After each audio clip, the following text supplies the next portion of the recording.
In the span of just 4 decades, Japan underwent an astonishing change that propelled it from a centuries-old feudal society into a global powerhouse.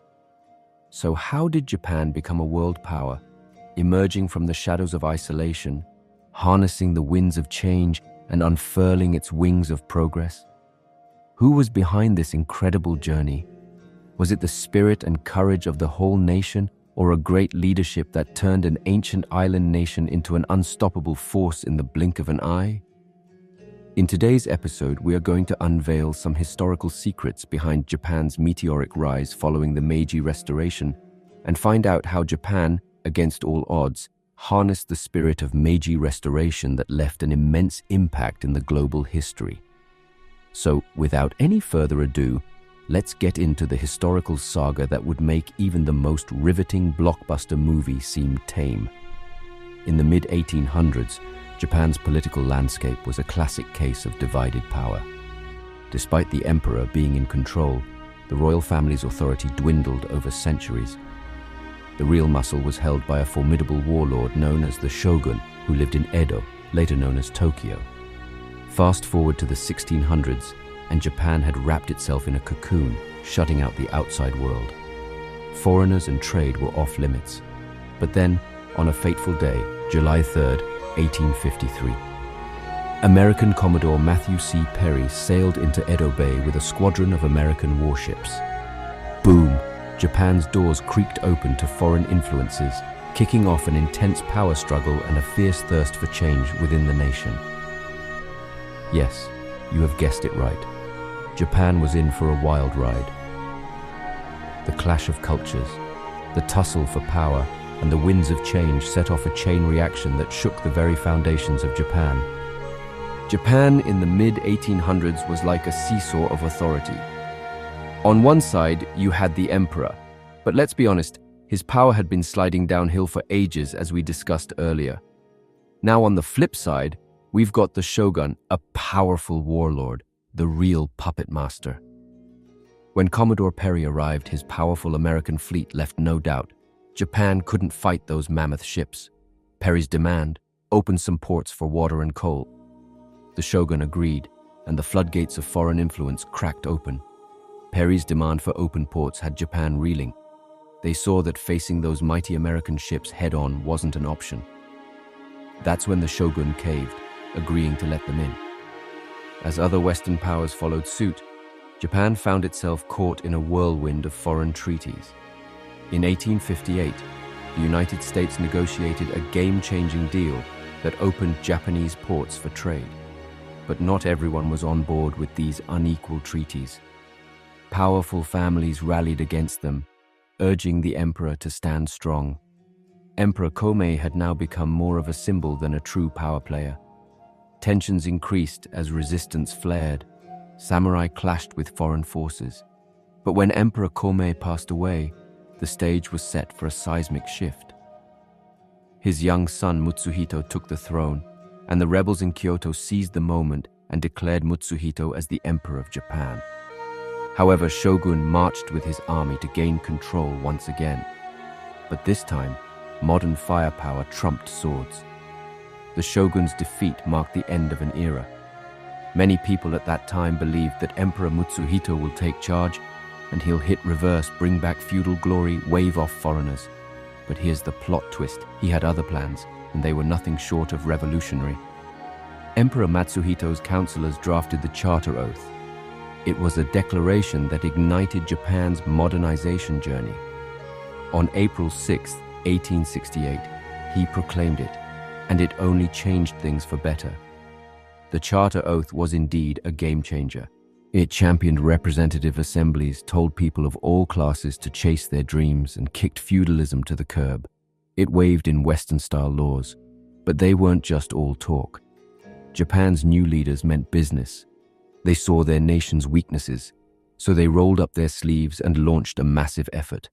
Their mission was wealthy country and strong arms. They pumped up schools, increased industry growth, and aimed to stand shoulder to shoulder with the West. They knew canceling those pesky, unequal treaties would be sweet, but they played it smart. Strength first, retaliation-proof later. The new emperor was now known as Emperor Meiji, the Enlightened Peace. He took smart moves and switched capitals, turned Edo into Tokyo, and surrounded himself with a squad of power players, Japan's creme de la creme, taking their nation from feudal past to Western equal in a blink. Moving forward, the new leaders were Brimington, with great ideas and incredible strategies. They knew they had to rise before they could roar. So, the best way to beat the West was to join them. So, Japan didn't just dip its toes into Western waters, it dived straight into it. The government sent special study groups to America and Europe to study their system. The best among all these missions that jetted off to the West had to be Iwakura mission, a cross-continental tour that happened between 1871 to 1873.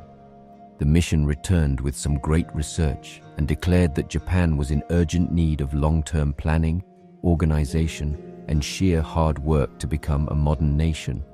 However, the next 3 decades witnessed a whirlwind of change. Foreign machines, experts, and engineers poured in. The British helped the Japanese with factories and railway lines while the French drafted a legal code. The Germans turned the army into a powerhouse, and the Americans gave Japan modern education. Over 1,000 American teachers descended, bringing public education to kids of all backgrounds, shattering class barriers. Japan's sprint to modernization was like nothing the world had seen before. Step by step, Japan was embracing Western values like a sponge soaking up knowledge. By 1873, the nation also advocated the ideas of democracy, life, liberty, and the pursuit of happiness. It was then Ito Hirobumi, a political leader, became the father of Japan's first constitution. While traveling across Europe, he fell in love with the Prussian model of parliament in Germany. Inspired by the Germans, Ito secretly worked on the Japanese constitution for years. Fast forward to February 11, 1889, Emperor Meiji finally unveiled Japan's very own constitution, which was based on the Prussian model. Now, Japan also has its own constitution. From humble beginnings to an empire that was the talk of the world, Japan didn't just rise, it soared. When the Meiji Emperor was reinstated as the leader of Japan in 1868, the country faced significant challenges. It was militarily weak, mostly reliant on agriculture, and lacked technological progress. The nation was divided among many semi-independent feudal lords. To make matters more complicated, Japan had been compelled by European and American powers to sign treaties that limited its control over foreign trade and required foreign-related crimes to be tried in Western courts rather than Japanese ones. However, by the time the Meiji era concluded in 1912 following the emperor's passing, Japan had undergone a remarkable transformation. It had established a centralized, bureaucratic government structure. It introduced a constitution that set up an elected parliament. It developed an excellent transport and communication network. The nation witnessed rapid growth of an industrial sector built on cutting-edge technology and formation of a robust army and navy, boosting Japan's military strength. In just a few decades, Japan had journeyed from its initial state of weakness to becoming a modernized and formidable nation on the global stage.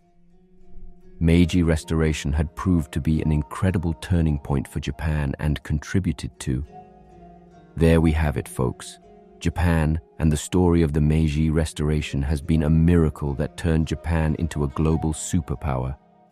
From a feudal society to a global powerhouse, Japan's commitment to change was unwavering. The Meiji leaders turbocharged progress, embracing modernization and setting off a domino effect that reshaped the entire nation. They rolled up their sleeves, introduced reforms left and right, and turbocharged sectors like industry, education, and military with a can-do spirit that left everyone in awe. With the Meiji Emperor stepping back into the spotlight, it was like a superhero origin story unfolding before our eyes. Fast forward to 1912, the Meiji era wraps up, and guess what? Japan's got a makeover that no one could have ever envisioned. On that note, we are wrapping up today's video. Thanks for joining in. If you enjoyed today's journey back in time, give this video a thumbs up. We would love to hear your valuable thoughts on our video in the comment section below. Don't forget to share our videos with your friends and family who are history enthusiasts and would enjoy this interesting historical episode. To keep an eye on the daily dose of fascinating historical facts and happenings around the world, smash the subscribe button and turn on the notifications. We will see you soon with another exciting video.